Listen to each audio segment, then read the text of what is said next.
yourself! Come on! I'm not hitting that handsome body. Come on, man, hit yourself! Never gonna happen. Get him! Kill him! Give me that!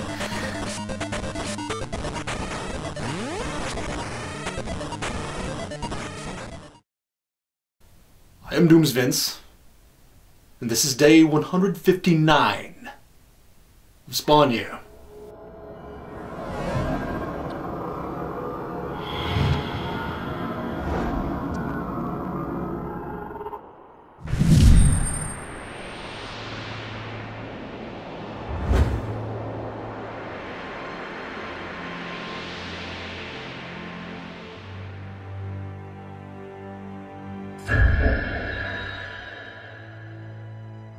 Never have I been more ecstatic for an interruption to a continuing series than I was today when it was time to prepare for a critique and a Curse of the Spawn comic did not pop out of the open grave. Doomsvince rarely discloses potentially uplifting information to me, so I can't be positive that largely abhorrent series is finished, but given that the letters indicated it was on its last legs, I can be reasonably confident that I'll never have to look at Curse of the Spawn again. Wait. One moment.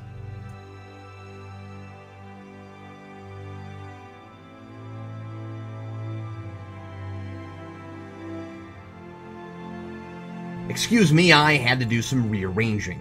I can now be reasonably confident I'll never have to look at Curse of the Spawn again. Today I played my third Spawn video game. I can't believe so many of these things were released, but even more astounding is this particular entry's platform. Doomsvince didn't have to send a television or a console, and this one shot up right from the open grave. For a moment, I wondered what a bulky, outdated Palm Pilot had to do with Spawn until I realized I was holding a Game Boy Advance. Spawn? On a Game Boy? Two thoughts immediately entered my mind. A, what are the odds this is actually anything but a quick, lame cash-in like the PS1 game? And B, I haven't been this curious about anything in 159 days of Spawn Year. Doomsvince erased my memory of everything Spawn-related, but I doubt very seriously if I even heard of this thing before my coma. As usual, this item came with a challenge. Doomsvince made the stakes uncharacteristically straightforward and interesting. It was double or nothing. If I won, Doomsvince would lift the entire list of stupid, arbitrary rules. No more smiling and waving, no more being forced to eat popsicles, no more clapping when I finish reviews. If I couldn't finish the game, he would double that list. Twice as many insane, asinine laws to follow, kind of the reverse of that scene where the list of God's commandments to Moses gets smaller in Mel Brooks' The History of the World Part 1. He threatened to add rules like making me communicate with him in Morse code and forcing me to write an extra quarter page in each critique anytime I call Malbolgia bulgy. Once again, the incentive to win was high, and I gladly accepted Doomsvince's challenge. I hadn't defeated a video game yet, but Game Boy games are generally shorter. I thought chances were good I'd manage this one if I could manage anything. The game starts up, and it's as brooding and atmospheric as 8-bit handheld graphics and sound effects can muster. Before the start menu, 3 faces pop up, as if the story will be really personal and involved, like these people will play important roles. Terry, Wanda, and Jason Wynn. None of them appear in the game again. Not even in the cutscenes. On the start menu, there's a password section, which I was surprised by once I started the game and found there were only 4 levels and there's a level select screen. Before I even start playing, I feel like this thing is going out of its way to make sure I get to experience as much of it as I want to, and that makes me nervous. What obnoxiousness am I going to encounter that will lead to an uncontrollable urge to shut this down even if I could continue? So I began with Chapter 1 and found myself in a totally bland, generic side-scrolling platformer, which is more like the Power Rangers SNES game than anything else I've played, in that it's like a beat-em-up, but there's platforming involved. There's more of an emphasis on platforming in this one. Unlike the SNES Spawn or Power Rangers, you don't have to clear screens of enemies to advance. The goal here, as in Mario or Sonic, is to simply get to the end. You can jump right over a lot of the baddies and ignore them completely, and most of them don't come after you at all. Some of the enemies with projectile weapons will fire in your general direction, but otherwise, there's practically zero AI. If a guy's in your way already, fight him. Otherwise, leave him alone and he'll do the same. Often I made more trouble for myself than I had to because I'm so used to having to take out everything on the screen. With regards to the jumping, combat, boss battles, everything, my rule of thumb quickly became, if it looks that monumentally easy, it probably is. It's best to look at this as the Spawn game for 6-year-olds. The platforming is redundant and not very challenging, except when the somewhat stiff controls give you trouble. You also get knocked back when you get hit, like a lot of NES games, and every enemy respawns. Get it? Which can get irritating if you undershoot a jump and have to backtrack. If I had to sum this game up in a single word, it would be adorable. Even with the original Game Boy style graphics, I can't believe this was released in 1999. If you're dying to know what Spawn might have been like if the property existed in the heyday of the NES, this is it. Some of the setting and the music want desperately to make this all cool and adult and edgy, but if you've never read Spawn and you played this, you might think Spawn was a Saturday morning cartoon. Spawn himself looks like a sock monkey. You smack people around with cute little mitten hands. Overkill looks like the same 6-year-old the game seems to be for drew him, but was going more for Lex Luthor in his robot suit. In the second level, the Spawn monkey drives a motorcycle, I guess to break up the monotony of the button mashing. Spawn has never done that in 76 issues. I guess that part's based on the movie.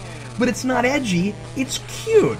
The game is refreshingly mindless, refreshing in that it was fun to be so instantly good at anything in Spawn here. You jump, you punch, and you fling your chains by holding A and B together if you want to waste energy. But it often doesn't connect, and every single enemy is of practically the same difficulty, except some you have to hit more times than others, so you don't really need anything but your hellish monkey paw. I should mention here that even as bland as everything generally looks, it is a pretty cool touch that on level 3, Spawn's costume gets his blood feud makeover. The spawn clock is here, just as in the other two games, but it doubles as the life bar, which doesn't make practical sense, but it's efficient, I guess. When it runs down to 0, you die, of course, but you start back right after the last boss you defeated in whatever level you select. Each stage has 2 bosses, so the first functions as a halfway marker, which is nice. There are also guns in this game, which is great. The other two don't give you that option to prevent running the clock down as Spawn does in the comics. And besides the cast of characters, that's one of the few ways this game feels like a Spawn game, when otherwise he could kind of be replaced with anybody. Bob Vila, Vanna White, a crash test dummy. It's also the only game I've ever played where randomly finding guns in a back alley is a device directly borrowed from the source material and sorta makes sense. Though if it was really authentic, you'd be rummaging through trash looking for guns but never finding them. The gun icons are just boxes marked G and the machine gun's M. How creative. I do like that you can switch between attacks with select and save your bullets for later. That sometimes comes in handy for bosses. The bosses themselves are all embarrassingly easy to beat. There's no strategy or pattern to them. They're all basically just regular enemies that jump around a lot, sometimes shoot energy blasts, and take a lot of hits to kill. The game supplies lots of extra health, and usually there's a bunch of health right before a boss. If you have full health during a boss fight, you don't even have to try not to get hit, just button mash and you'll win. What a far cry from all that intense concentration fighting Redeemer in the SNES game. I felt such accomplishment when I finally beat him because it was so challenging. Here, I fought Redeemer after that 4th stage and thought the game was over, and I felt no accomplishment at all, even knowing I'd prevailed at Doomsvince's challenge. Then I gasped in horror at what I'd thought was the endgame screen. Are you ready to go to hell? Try normal mode. Maybe it was being figurative? It's like hell on a greater difficulty? But no, then Doomsvince showed up again, laughing, and said I wasn't finished. I had to start all over again. Why, oh why, didn't I write down any passwords? And how the heck was I supposed to know easy mode meant only half the game? On normal, the difficulty is precisely the same, but the level select is gone and it plays linearly. There's also 3 more stages. My thumbs were already starting to swell, and incidentally, writing by hand is a little uncomfortable right now. But there are unlimited continues, and so far, the thing was tedious but elementary. Doomsvince probably thought I'd be frustrated enough to quit, but I pressed on. Each boss has banter and text with Spawn that's informed by the comics, but there's no cohesive narrative. Who you fight when is somewhat arbitrary. You fight Tiffany in heaven and Violator in hell, okay, but why is Freak the big boss standing in your way from getting into hell? It's more or less the first 50 issues on a Mondo Sugar Rush. You go from Clown all the way to Bulgy in 7 levels, and in between, you fight nearly Spawn's entire Rogues Gallery. The most fun thing about it is seeing characters I never thought I'd see as sprites in a video game. It's the first time I've seen Clown without turning into Violator as a boss. He rolls around smacking into you like a beach ball. The only coherent story thread is Spawn discovering Clown as Violator after he's fought almost everyone else, which is amusing. I was most surprised to see Curse and his creepy little minions. They're in a church right next to a freakishly big taco place. Other newly digitized bad guys include Tiffany, Tremor, a demon masquerading as Al Simmons, nice touch, and Billy Kincaid throwing stuff at your Spawn monkey from the back of his ice cream truck. I never, in a million years, thought I'd see that. When I reviewed the SNES game, I said I couldn't imagine Kincaid as an end-level boss. Now I can.